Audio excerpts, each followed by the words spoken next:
Kenapa ya cuaca begini? Kenapa cuaca bisa begini ya? Bisa begini ya? Pernah dengar soal kemarau basah?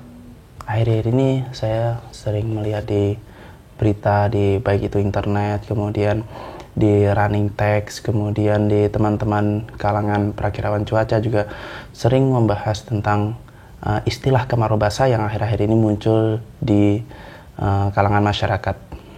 Apa itu kemarau basah? Sebenarnya kemarau basah adalah istilah yang diciptakan oleh masyarakat awam ketika melihat kondisi atau mengalami kondisi di mana kemarau sudah datang namun hujan masih banyak terjadi di wilayah Indonesia. Istilah kemarau basah mulai dikenal masyarakat ketika terjadi La Nina di tahun 2011. Pada saat itu di wilayah Indonesia sudah masuki musim kemarau namun masih banyak sekali hujan di wilayah Indonesia. Semenjak saat itulah ketika kisaran bulan Juni hingga Agustus masih banyak hujan, masyarakat menyebut dengan istilah kemarau basah. Sebetulnya secara meteorologi, apakah tepat penggunaan istilah kemarau basah ini? Terlebih untuk tahun ini, 2020. Berdasarkan hasil pengamatan BMKG yang update ataupun dirilis pada 10 Juni 2020 menunjukkan bahwa wilayah yang mengalami hari tanpa hujan 10 hari ataupun lebih berturut-turut itu adalah di sepanjang pesisir utara Banten, Jawa Barat, Jawa Tengah, hampir sebagian besar Jawa Timur, kemudian Bali, Nusa Tenggara Barat, dan Nusa Tenggara Timur. Ini menunjukkan bahwa wilayah-wilayah tersebut ada indikasi bahwa sudah memasuki awal musim kemarau dengan ditandainya jumlah hari tanpa hujan yang relatif lebih panjang dibandingkan wilayah lainnya. Secara lebih luas, hingga 10 hari pertama bulan Juni, 36,84% wilayah Indonesia sudah memasuki musim kemarau. Artinya lebih dari sepertiga wilayah Indonesia sudah memasuki musim kemarau untuk awal Juni ini.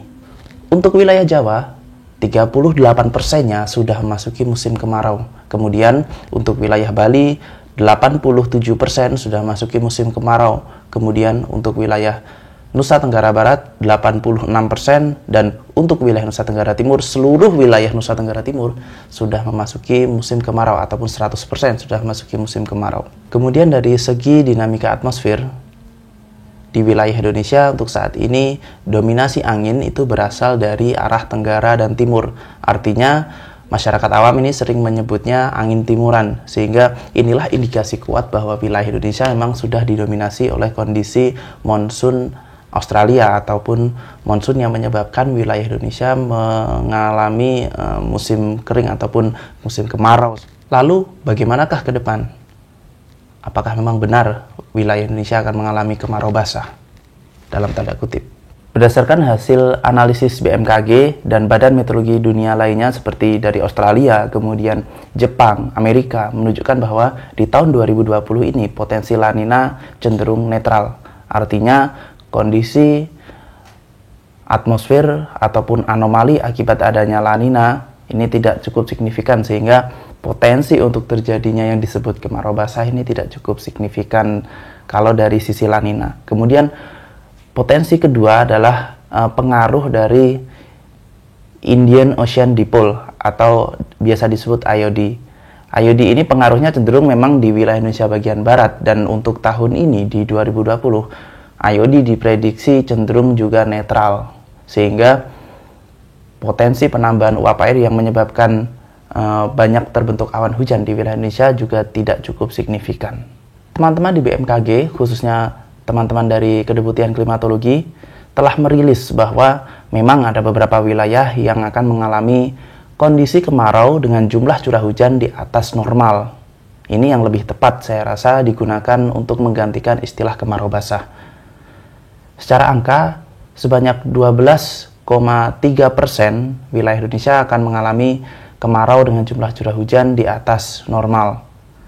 Angka ini jauh lebih sedikit dibandingkan wilayah-wilayah yang mengalami kemarau dengan kondisi normal, bahkan di bawah normal. Wilayah-wilayah tersebut cenderung terdapat di wilayah Sumatera, Jawa, kemudian Kalimantan, dan wilayah sebagian kecil Sulawesi.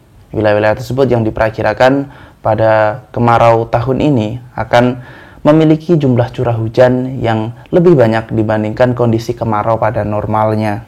Sehingga memang istilah kemarau basah ini harus diganti atau diluruskan dengan istilah kemarau dengan jumlah curah hujan di atas normal.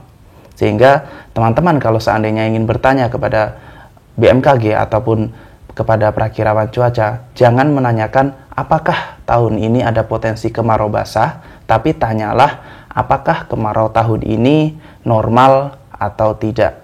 Lalu bagaimana analisis terkait penyebab beberapa pekan kemarin di wilayah Jawa, atau tidak hanya Jawa, di beberapa wilayah di Indonesia mengalami hujan yang intensitasnya cukup signifikan, padahal di wilayah Indonesia sudah memasuki musim kemarau. Nantikan di video selanjutnya. Oh, ternyata jadi gini dong. Baru tahu.